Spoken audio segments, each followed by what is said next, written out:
नमस्कार. मी सौ प्रज्ञा गिरीश गोखले आपणा सर्वांचं सहर्ष स्वागत करते. माऊलीच्या समाधी सोहळ्यानंतर आज आता 2020 ला निरोप द्यायला आणि 2021चं स्वागत करायला अशा ह्या उंबरठ्यावर मी पुन्हा एकदा सर्वांच्या भेटीला आली. रसिक हो, 110 वर्षापूर्वी मंडालेच्या तुरुंगवासात लोकमान्य टिळकांनी श्रीमद भगवद्गीता रहस्य अथवा कर्मयोग शास्त्र हा ग्रंथ लिहून सिद्ध केला. पुढे 1915 मध्ये त्याची प्रथमावृत्ती प्रसिद्ध झाली. तेव्हा 2 आठवड्यात 6000 प्रती विकल्या गेल्या. बहुतेक सर्व प्रमुख भारतीय भाषातून त्यांचे अनुवादही प्रसिद्ध झाले. आजपर्यंत मराठीतल्या 24 आवृत्त्या आणि हिंदीत 30 आवृत्त्या या ग्रंथाच्या निघाल्या. इतकी याची लोकप्रियता आणि याच्या प्रतिपाद्य विषयाबद्दलचं आजही कुतूहल टिकून आहे. मराठीतला एकच एक ग्रंथ बाळगण्याची वेळ आली तर मी गीता रहस्याची निवड करीन. या सुप्रसिद्ध साहित्यिक वामन मल्हार जोशी यांच्या विधानाची सत्यता गीता रहस्य वाचल्यावरच पटते. अर्ज विनंत्यांचे मवाळ कागदी घोडे नाचवून स्वातंत्र्य कधीच मिळणार नाही, तर त्यासाठी लोकमानसात पारतंत्र्याविषयीची चीड आणि स्वातंत्र्य प्राप्तीसाठी संघर्ष करण्याची तयारी, जहाल राष्ट्रवाद जागा करणं गरजेचं होतं आणि हेच या ग्रंथाचं इप्सित प्रयोजन होतं आणि आहे. संस्कृत, इंग्रजी वाङ्मय, भारतीय पाश्चिमात्य तत्वज्ञान, ज्योतिष, गणित, खगोल अशा विविध ज्ञानशाखात प्रावीण्य असलेल्या लोकमान्यांनी वेदकाल निर्णय ओरायन, आर्यांचं मूळ वसतिस्थान, the Arctic home in the Vedas, वेदांचा कालनिर्णय आणि वेदांग ज्योतिष, वेदिक क्रोनॉलॉजी अँड वेदांग ज्योतिष असे इंग्रजी भाषेतही ग्रंथ सिद्ध केले. ज्ञानी पुरुषांचे वर्तन लोकांसमोर आदर्शवत असते म्हणून त्यांनी कर्मसन्यास न घेता कर्मयोगालाच प्राधान्य द्यावं. स्वतःच्या आचरणाने, उदाहरणाने त्याचा समाजापुढे धडा घालून देण्यासाठी गीतेचा कर्मयोग पर अन्वयार्थ लावणारा तत्वचिंतनात्मक असा मराठीतील एकमेवाद्वितीय असा हा ग्रंथ. गीता रहस्याच्या निमित्ताने प्राचीन वाङ्मयाच्या अभ्यासाला नवी दिशा किंवा दृष्टी दिली. आतापर्यंतची गीतेवरील सर्व भाष्य किंवा सर्व टीका या ज्ञानपर, भक्तिपर अशा होत्या. त्यातही त्या काव्य रूपात लिहिल्या किंवा रचल्या गेल्या. पण लोकमान्यांनी मात्र कर्मयोग हाच गीतेचा प्रतिपाद्य विषय आहे हे ठासून एखाद्या निष्णात कायदे पंडिताप्रमाणे सांगितलं आणि ते सुद्धा सुबोध प्राकृत गद्य मराठीत. वास्तविक लोकमान्य टिळक ज्ञानोपासक, संशोधक, पण काळाची गरज ओळखून स्वदेशाला पारतंत्र्य मुक्त करण्यासाठी ते राजकारणात सक्रिय झाले. मराठा केसरीतील परखड अग्रलेखातून आणि पुढे गीता रहस्याच्या माध्यमातून त्यांनी आधी तत्कालीन विद्वान, पंडित, समाजधुरीणांना आणि पर्यायाने सामान्य स्वजनांना स्वराज्याचा जन्मसिद्ध हक्क मिळवण्यासाठी कर्मयोगावर भर देत इंग्रजी राजवटी विरुद्ध लढण्यास उद्युक्त केले, कृतिशील बनवले. भविष्यातील हिंदवी स्वराज्याची, शिवशाहीची मुहूर्तमेढ रोवण्यासाठी समर्थ रामदासांनी जशी लोकमानसाची मनोभूमी नांगरून ठेवली, त्याप्रमाणेच भारत छोडो चळवळीची पायाभरणी लोकमान्यांनी गीता रहस्य ग्रंथातून केली असे प्राचार्य हेवी इनामदार आवर्जून नमूद करतात. ज्ञानियांनी संन्यस्त न होता मनुष्याचे संसारातले आद्य कर्तव्य कोणते याची विस्तृत तात्विक चर्चा ग्रंथामध्ये आहे. ब्रह्मज्ञानाची प्राप्ती होताच कर्मसन्यास न घेता उलट निष्काम बुद्धीने कर्मयोगच आचरावा तेच श्रेयस्कर होय. नित्य नूतन अशा गीता तत्वाचे हेच तर खरे सार आणि रहस्य आहे असं यात त्यांनी प्रतिपादन केले. पण उत्तम फूल पाहिल्यावर त्याच्या रंग, सौंदर्य आणि सुगंधाचा आस्वाद न घेता त्याच्या पाकळ्या मोजणं किंवा मधाचं पोळं मिळाल्यावर मधाची गोडी न चाखता पोळ्यांवरल्या छिद्रांचीच चर्चा करावी, त्याप्रमाणे आतापर्यंत गीतेचे बहिरंग परीक्षणच फक्त केलं गेलं. कर्मयोगच गीतेत खरं तर प्रमाण मानलाय, तोच गीतार्थाचा गाभा आहे असं आतापर्यंत कोणीच मानलं नव्हतं. ते लोकमान्यांनी ठासून सांगितलं. ज्ञान आणि भक्ती या दोहोंची अंतिमतः कर्माशीच सांगड घालण्याचं अपूर्व धाडस कार्य त्यांनी केलं. आणि हे विषय प्रवेशाच्या पहिल्या प्रकरणापासूनच लक्षात येतं. कर्म जिज्ञासाच्या निमित्ताने कर्म, अकर्म, हिंसा, अहिंसा, सत्य, इंद्रिय निग्रह, सद्गुण व त्यांच्या देशकाल सापेक्ष मर्यादा यांची सविस्तर चर्चा केली. तिसऱ्या प्रकरणात जैमिनीची धर्म जिज्ञासा, बादरायणाची ब्रह्म जिज्ञासा यांचं विवरण करतानाच सांसारिकांसाठी कर्म जिज्ञासा अर्थात कर्मयोग शास्त्राचं विवेचन केलंय. तस्माद योगाय युज्यस्व, हा योग म्हणजेच कर्मयोग, संन्यास म्हणजे सोडणे आणि योग म्हणजे जोडणे असं सोपं वर्म सांगून विषयानुषंगाने त्यांनी अरिस्टॉटल, कांट, ग्रीन, हॉब्स अशा तत्ववेत्यांचे खंडन मंडन करत विविध प्रमाणे उदाहरणे देत देत सर्वभूत हित पाहणारा तो धर्म असंही प्रतिपादन केलं. पुढे चौथ्या प्रकरणात ऐहिक सुखापेक्षा आत्म्याचे श्रेयस जाणून कर्म करणं अगत्याचं कसं आहे, केवळ शांती नव्हे तर पुष्टी तुष्टी यास्तु हेही आवश्यक, त्यासाठी सुखदुःख विवेक समजून घेतला पाहिजे.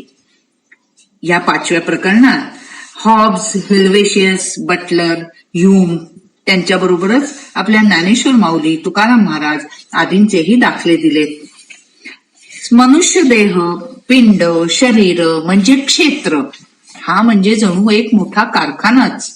बाहेरून आलेल्या कच्च्या मालातून योग्यायोग्य निवडून नवीन प्रक्रियेतून माल तयार करून बाहेर पाठवला जसा जातो, तसाच या शरीररूपी कारखान्यात काय घडतं तर ज्ञानेंद्रिय म्हणजे या कारखान्याचे दरवाजे.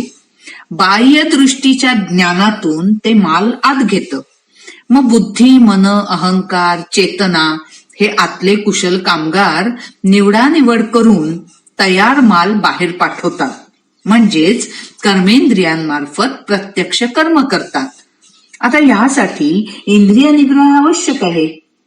सातव्या प्रकरणात कापिल सांख्य विचार, क्षराक्षर विचार ह्यामध्ये प्रकृती आणि पुरुष या दोन मूलतत्वांचा विचार त्यांनी मांडला.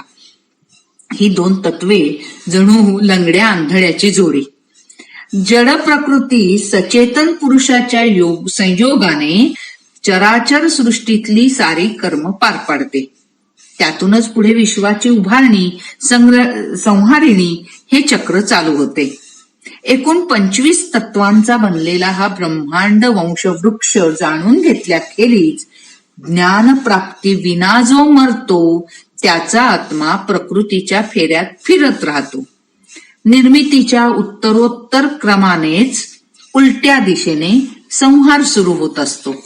हे समजून घेतले म्हणजेच किंवा हे समजून घेणं म्हणजेच अध्यात्म. या 9व्या प्रकरणात त्यांनी जर्मन तत्वज्ञ कांट, हेगेल, लॅटिन भाषेतल्या उपनिषदांचे जे अभ्यासक, नंतर शोपेनहोफर, शांकर भाष्य या सर्वांपूर्वीच उपनिषदांनी सर्वप्रथम सृष्टीच्या उत्पत्तीला याचं कसं प्रतिपादन केलं तेही स्पष्ट केलंय. जे विभक्त आहे त्यातील एकत्व, अविभक्तपण ज्यामुळे समजते ते खरे ज्ञान, तेच अध्यात्म. म्हणजे परदेशी तत्ववेत्यांच्या पूर्वीच आपणाकडे हे ज्ञान सगळं कसं होतं ते त्यांनी अगदी ठासून आणि मुद्देसूदपणे मांडलंय. कर्मबंध, कर्मक्षय, आत्मस्वातंत्र्य याचंही निरूपण 10व्या प्रकरणात केलंय. 11व्या प्रकरणामध्ये संन्यास व कर्मयोगात अकर्मापेक्षाही कर्म कसं श्रेष्ठ हे सोदाहरण सांगितलंय.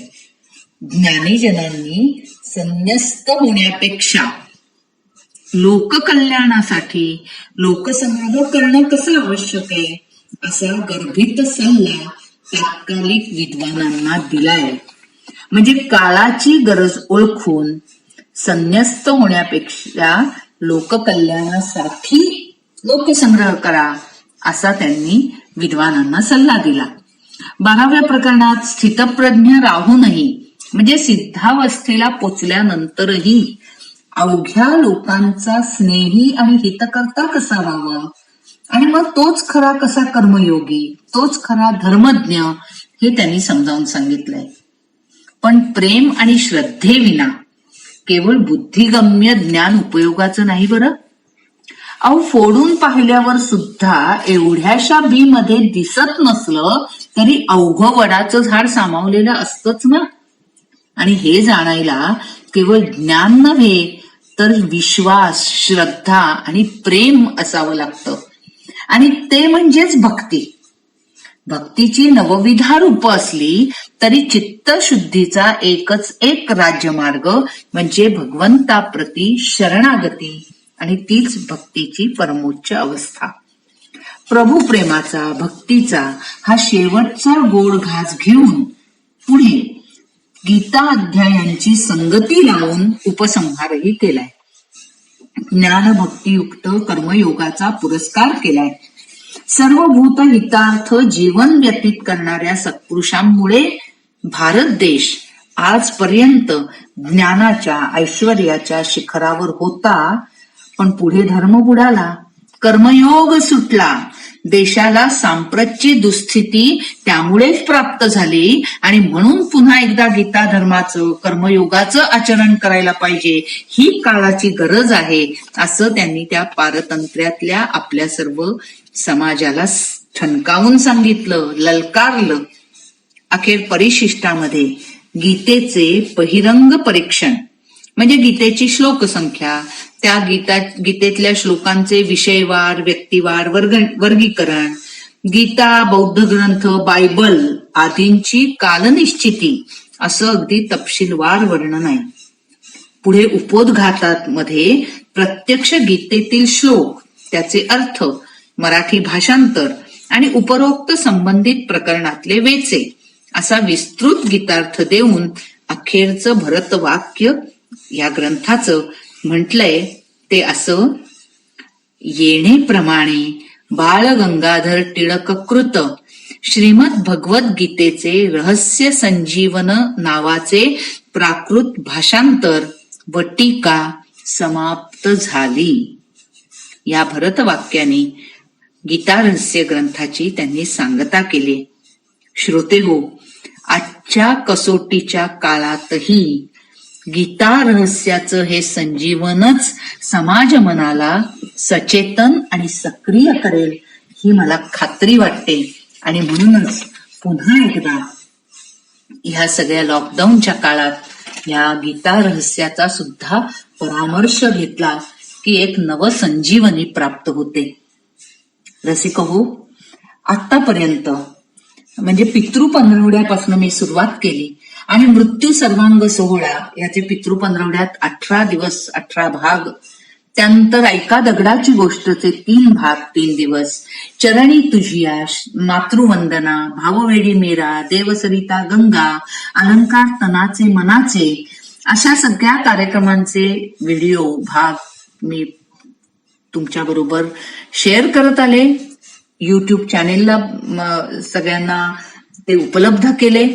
त्यानंतर पंढरीची वारी, जी आषाढातली पायवारी, तिचाच पुन्हा एकदा काय म्हणायचं, एक पुनर्प्रत्ययाचा आनंद आपण कार्तिकी वारीच्या निमित्ताने घेतला.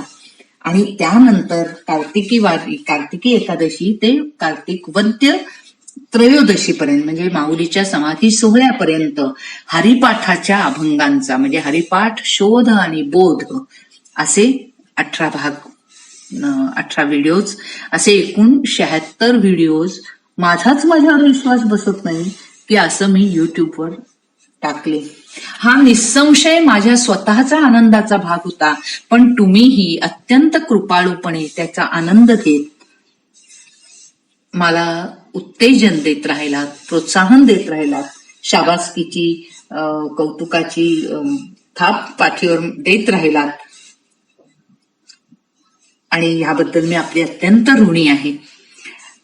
एकदा अभक्तांविषयी बोलताना गोंदवलेकर महाराज म्हणाले होते की मी कस्तुरी वाटायला दुकान थाटलं तर सारे हिंगजिऱ्याचेच गिराईक. पण रसिक हो, आपल्या हरिपाठ शोधबोध या ग्रुपचं तसं नाही बरं का. भावभक्तीच्या कस्तुरीची आपल्याला आस आहे आणि आपण प्रत्येक जण आपापल्या साधना मार्गाने त्याच भक्तिरूपी कस्तुरीची तिचा माग काढत आपण वाटचाल करतोय. आणि मला असं वाटतं की या मार्गाचे 3 टप्पे असावेत. की एक म्हणजे आधी सुरुवातीला म्हणणं की मी ईश्वराचा आहे, आणि दुसऱ्या टप्प्यावर म्हणणं ईश्वर माझा आहे, आणि अखेरच्या टप्प्यावर अशी अवस्था यावी की अरे मी आणि ईश्वर एकच आहे.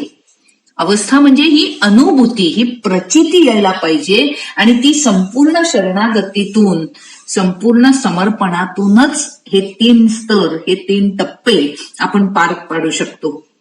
त्यासाठी आसक्ती आणि उपभोगाविषयीची निरीच्छता अंगी बाणवण्याचा आपण प्रामाणिक प्रयत्न करायला पाहिजे. अहो, हीच सात्विक धृती किंवा हेच सात्विक सुख. बघा, नामदेवरायांचा एक फार गोड अभंग आहे.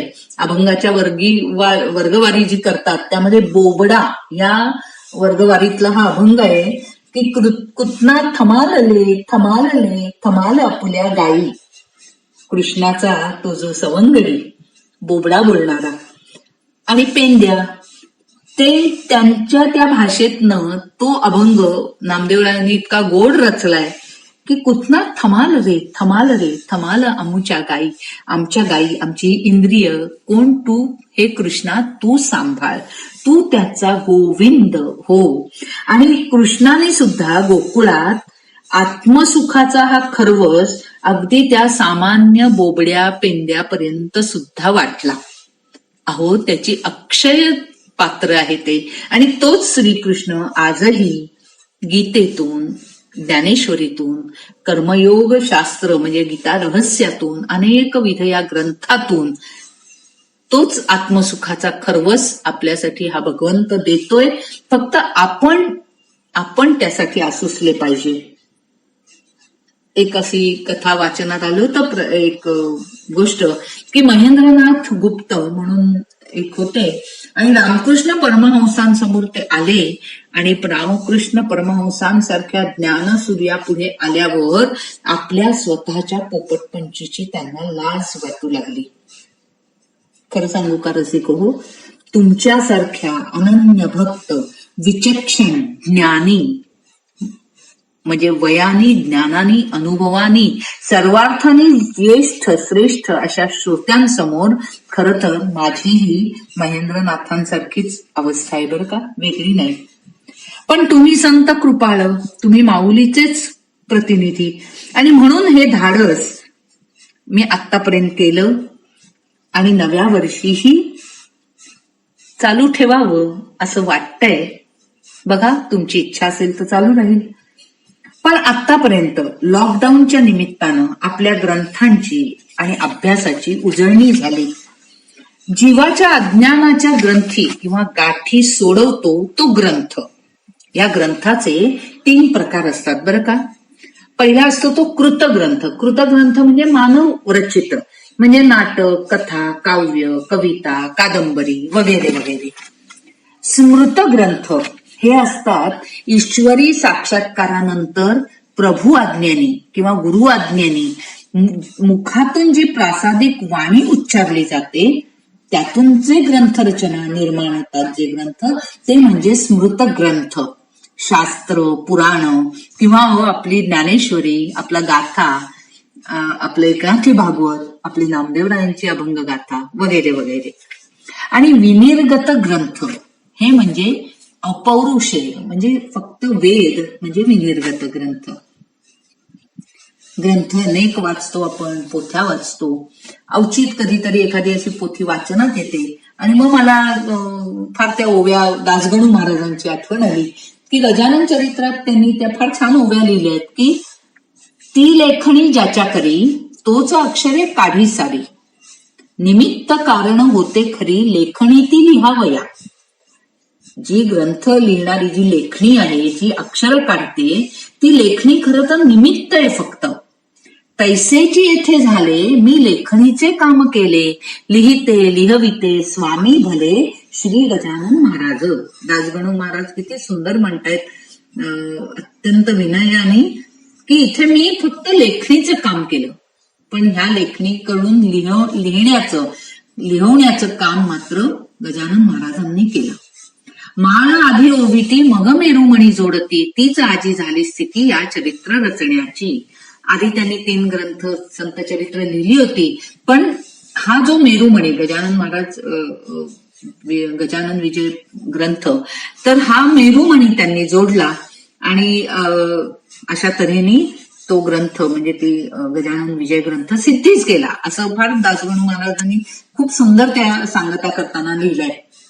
खरं सांगू का, आतापर्यंत जे सगळं युट्यूबवर काही जे केलं मी, माझे बोबडे बोलच हे सगळे अल्पमती मी, पण हे सगळं जे केलं ते केवळ आणि केवळ माऊलीच्या कृपेने आणि तुम्हा संत सज्जनांच्या कृपेने, पांडुरंगाच्या आशीर्वादाने. आणि आता ह्या सर्व सगळ्या जो आतापर्यंतचा जो हा उपक्रम झाला त्या सर्वाचा आता मेरुमणी आपण होणार आहोत. बघा, कृपा केली संतजनी माझी अलंकारिली वाणी, असं साक्षात तुकारामाने म्हटलंय.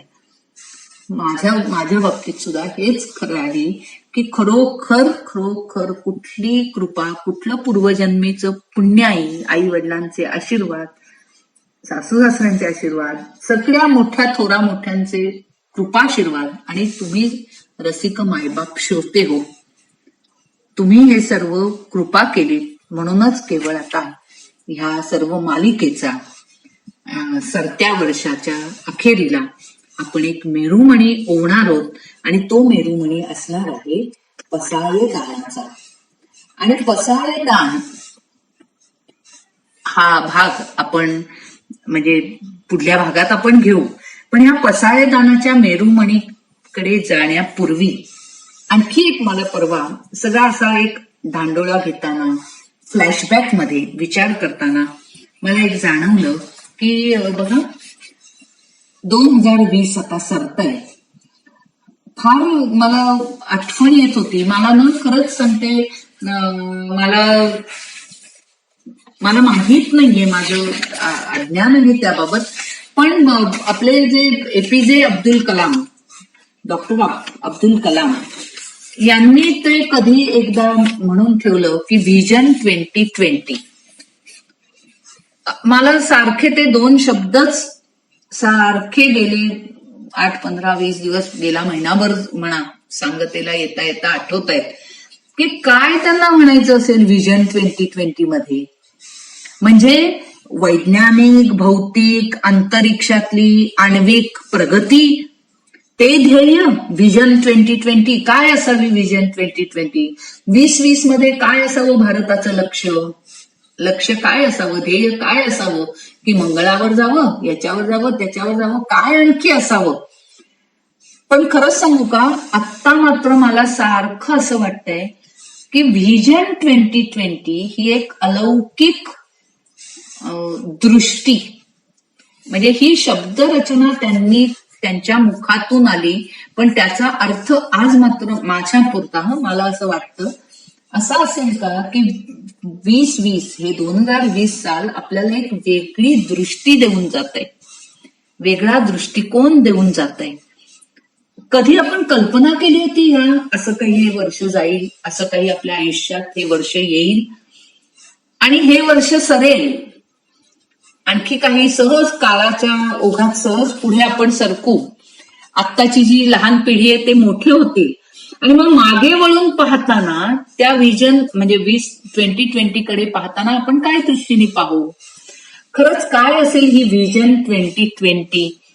आणि म्हणून मला असं फार ते वाटतं, फार अलौकिक, मला ते शब्द इतके म्हणजे ना खूप आवडले, जास्त भावले आत्ता.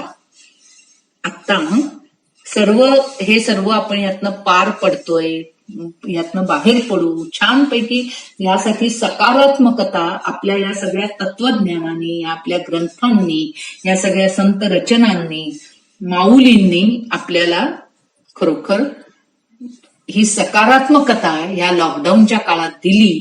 कारण आपण बाह्य जगात लॉकडाऊन झालो तरी अंतर जगात, आपल्या अंतर्मनात अनलॉक झालो, आणि त्या अनलॉकमुळे आपल्याला विजन 2020 अशी ही खरोखर अलौकिक दृष्टी प्राप्त झाली. मला तर वाटतं असं की त्या संजयाला दिव्य दृष्टी दिली तशीच खरोखर ती दृष्टी आपल्यालाही, किंवा अर्जुनाला साक्षात भगवंतानी विश्वरूप दर्शन घेण्यासाठी जी दृष्टी दिली, तीच ही विजन 2020 असेल का? पहा बरं, काय वाटतं तुम्हाला? आणि इथे आजच्या भागात मी थांबते. भेटूया उद्या आपण पसायदानाच्या भागामध्ये. धन्यवाद.